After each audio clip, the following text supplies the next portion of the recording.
Sanibonani guys, igama nginqabile nginiphathela amazwi la Ishaka Ilembe season 2 ngomhla ka-10 Agasti. Yo guys, umane nje uZwide-ke waqoqa-ke iy'nsizwa zakhe phela beyohlasela uShaka ngoba nakho phela impi kaShaka yabulala isithenjwa sabo esiwucija. Manje-ke indodana yakhe ekuthiwa uNomahlanjana bekade kuyiyona ehamba phambili inamathemba nje ukuthi ngampela ingamqomba phansi uShaka iqede ngaye ithi nya.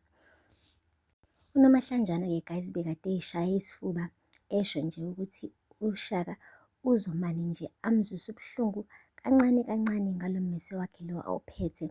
Angeke nje yena ahlulwa uShaka, uShaka nje impela hhayi umkhonto wakhe uzobe nje ugcwele igazi lakhe. And bonke abantu abebelapha empini bebelokhu bemvumela ngoba bayamazi vele ukuthi uyingozi uNomahlanjana. Heyi kanti uzothi uyafika kuShaka afike la egawulezi wabeka khona impela indoda impela ijimile guys. Uyise wakhe-ke uZwide akafunanga ngisho ukuthi amlekelele undodana wakhe ngoba ubemethemba kakhulu. Uthe nje mebeyiphaka impi wahlehlela waba kude le wangasondela eduze kwendodana yakhe ngoba azi vele ukuthi izobuya inqobile. Hey guys, kanti akabuzanga elangeni.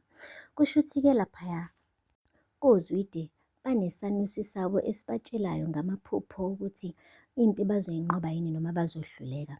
Ngenxa yokuthi-ke lesi sanusi bekade sicikekile, kubulawe umngani waso, simane sathi asibonanga lutho okumnyama kanti siqamba amanga sazi kahle ukuthi wonke amadodana kaZwide azosala empini. Hhayi-ke guys, ngampela kube njalo. Amadodana nje wonke kaZwide uShaka wawaqoba wawaqeda wathi nya lapho uZwide bekade ekhala esikaNandi guys, ezama phela ukuthi aye kuShaka eyoyiphiniselela. Bamane bamvimba ngoba phela vele bebazi ukuthi naye angase agcine ethola amachaphazelo ngoba uShaka bethukuthele eganweni wabo efuna phela ukuyiphiniselela ngokubulawa kukaDingiswayo.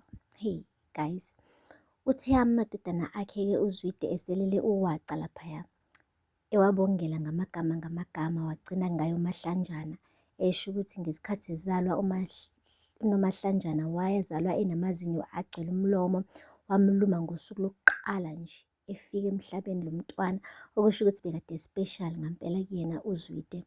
Washo ukuthi eyi mntanami, ngifuna nje wazi ukuthi ngizoniphiniselela, yabona nje uShaka la ekhona ufuna azi ukuthi uzokhokha. Esho iy'nyembezi zidilika ngentshebe guys, kubonakala ukuthi kunzima koZwide.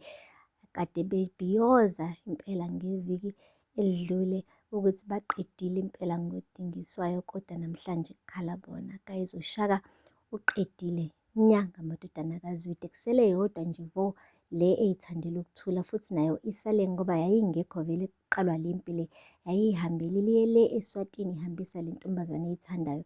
Ithe mayibuya vele ekhaya ibuya isiqaliwe impi yokuhlasela oShaka, kanti hhayi impela bazosala bonke.